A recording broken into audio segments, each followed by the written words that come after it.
In this session, we will discuss about CAG, Comptroller and Auditor General of India. Why in news? Months before, a plea was filed in a Supreme Court related to the absolute control by center through the President to appoint the CAG. कुछ month पहले supreme court के अंदर CAG को appoint करने से related central government का जो control है इसके अगेंस्ट पिटिशन फाइल की गई थी. Absolute control by the centre over the appointment process of CAG would Gravely affect the independence of constitutional authority.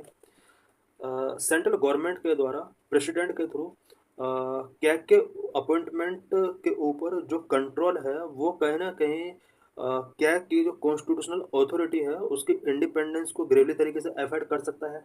CAG have a watchdog over the financial expenditure and accountability of union and state government and even the Panchayati Raj institutions. India के अंदर union and state government and even Panchayati Raj institutions के द्वारा जो भी financial expenditure किए जाते हैं CAG उस पर वॉचडॉग करके रखता है. The petitioner said the CAG must be appointed by the president in consultation with the non partisan selection committee. Petitioner का कहना था कि कैग का अपॉइंटमेंट प्रेसिडेंट के द्वारा नॉन पार्टीसन सिलेक्शन कमेटी के कंसल्टेशन के बेस पर किया जाना चाहिए. इसमें पिटिशनर के द्वारा कहा गया था कि सिलेक्शन कमेटी के अंदर prime minister, leader of opposition and chief justice of India होना चाहिए.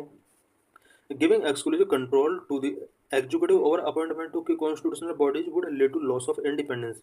इस तरह से कॉन्स्टिट्यूशनल बॉडीज के अपॉइंटमेंट पर अगर एग्जीक्यूटिव का एक्सक्लूसिव कंट्रोल होगा तो इससे कॉन्स्टिट्यूशनल बॉडीज की इंडिपेंडेंस लॉस हो सकती है. What are constitutional provisions of CAG?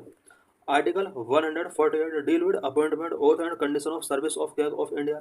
Constitution के आर्टिकल 148 के अंदर कैग का appointment oath and condition of service से रिलेटेड प्रोविजन किए गए हैं. Article 149 specify the duties and power of the CAG. CAG के क्या क्या ड्यूटीज होंगी, क्या पावर्स हैं, आर्टिकल 149 के अंदर स्पेसिफाई की गई हैं. Article 150 state that the account of the union and state must be kept in form prescribed by the president on advice of the CAG. Article 151 require the tax report on union accounts to be submitted to the president and laid before parliament. State reports to be submitted to the governor and laid before the state legislature. CAG की जो भी report होती हैं union union report जो होगी president parliament के before submit करेगा and state report जो होगी गवर्नर स्टेट लेजिस्लेचर के बिफोर सबमिट करेगा. Article 279 provide that the CAG certifies the calculation of net proceeds and its certificate is final. Net proceed से related certification last given किया जाता है, CAG के द्वारा गिवन किया जाता है एंड इसका सर्टिफिकेट ही फाइनल होता है. Third schedule and fifth six schedule में भी कैग से रिलेटेड प्रोविजन किए गए हैं. Third schedule section 4 prescribe the oath और affirmation to be made by the जजेस of the Supreme court and CAG upon assuming office. Constitution के third schedule के अंदर कैग का ओथ का प्रोविजन किया गया है. Six schedule specifies that accounts of district of the regional council should be keeped in form prescribed by the CAG and audited accordingly. Reports are to be submitted to the governor for laying before the council. Key facts about the CAG. CAG से related key points हम यहाँ पर discuss करेंगे. As per article 148 of the constitution the CAG is heads the Indian audit and account department. Article 148 के according CAG Indian audit and account department का head होता है. He is responsible for safeguarding the public purse and overseeing the financial system at both state and central level. CAG public purse को safeguard करने के लिए responsible है. State and central level के जो financial system है उसको oversee करने का मेन वर्क इसका है. CAG of India is governed by the controller and auditor generals duties power and conditions of services act 1971. India के अंदर कैग एक्ट 1971 के अकॉर्डिंग गवर्न किया जाता है. What is the appointment process for CAG? CAG के लिए appointment process क्या है? Appointed by president of India by warrant under his hand and seal. CAG president के द्वारा अपॉइंट किया जाता है. इसके लिए प्रेसिडेंट के द्वारा एक वारंट रिलीज किया जाता है, हैंड साइन होता है, सील उसको किया जाता है. It means that the appointment of a high-ranking government official is made through a formal document called the warrant, which bears the president's direct signature and the official seal of the president's office. Under the warrant, his hand and seal का meaning क्या होता है? इसका meaning है कि president जो क्या को अपॉइंट करता है, हाई गवर्नमेंट ऑफिशियल का जो अपॉइंटमेंट किया जाता है प्रेसिडेंट के द्वारा एक फॉर्मल डॉक्यूमेंट के थ्रू किया जाता है जिसको वारंट बोला जाता है, और इस पर प्रेसिडेंट के हैंड से डायरेक्ट सिग्नेचर होते हैं, और प्रेसिडेंट के ऑफिस की इस पर एक ऑफिशियल सील लगी होती है। It symbolizing the president's personal and direct involvement in the appointment. ये सिंबलाइज करता है कि प्रेसिडेंट का क्या के अपॉइंटमेंट में पर्सनल एंड डायरेक्ट इन्वॉल्वमेंट होता है। This method is used for important constitutional positions to emphasize their significance and the president's direct authority in making these critical appointments. Breaking down of the term, ये जो हमने अभी term यहाँ पर read किया, warrant under the president hand, इस सब का मीनिंग क्या होता है?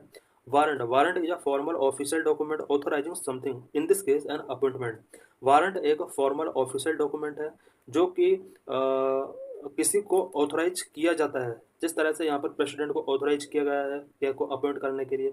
अंडर द प्रेसिडेंट हैंड्स का मीनिंग क्या है? This refer to the president's personal signature on the document. Document पर प्रेसिडेंट के पर्सनल सिग्नेचर होते हैं, that showing their direct involvement. And seal, this refer to the official seal of the president's office. President की office की यहाँ पर official seal लगी होती है वारंट के ऊपर, adding legal weight and formality to the appointment. क्या क्या अपॉइंटमेंट की लीगल वेट एंड फॉर्मेलिटी को शो करता है। Terms of office, oath and removal process. Term of office 6 year or until the age of 65 whichever is earlier। क्या को 6 year के लिए यहाँ पर अपॉइंट किया जाता है और 65 ईयर्स के एज तक ये अपने ऑफिस पर वर्किंग कर सकता है। Oath, CAG take an oath to uphold the constitution and perform duties impartiality without fear और favour. Article 141A of the constitution equate the CAG with the Supreme court जज। क्या की पावर सुप्रीम कोर्ट के जज के equal होती है। Article 141 के अंदर प्रोविजन किया गया है। Removal, CAG can be remove only for the same reason and in the same manner as in supreme court जज। क्या को सुप्रीम कोर्ट के जज के सेम मैनर में ही रिमूव किया जा सकता है। It require special majority resolution in both houses of parliament for proven misbehaviour और इनकैपेसिटी। जिस तरह से सुप्रीम कोर्ट के जज को पार्लियामेंट के बोथ हाउसेस के द्वारा स्पेशल मेजोरिटी के साथ रिजोल्यूशन पास करा के रिमूव किया जा सकता है, उसी तरह से कैग को भी यहाँ पर इम्पीचमेंट मोशन के थ्रू रिमूव किया जा सकता है। इसके जो बेसिस होंगे वो मिसबिहेवियर एंड इनकैपेसिटी होंगे। CAG can resign any time from his office by addressing the resignation letter to the president. किसी भी टाइम वो रिजाइन कर सकता है और इसके लिए रेजिग्नेशन लेटर वो प्रेसिडेंट को गिवन कर सकता है। Duties and power of CAG.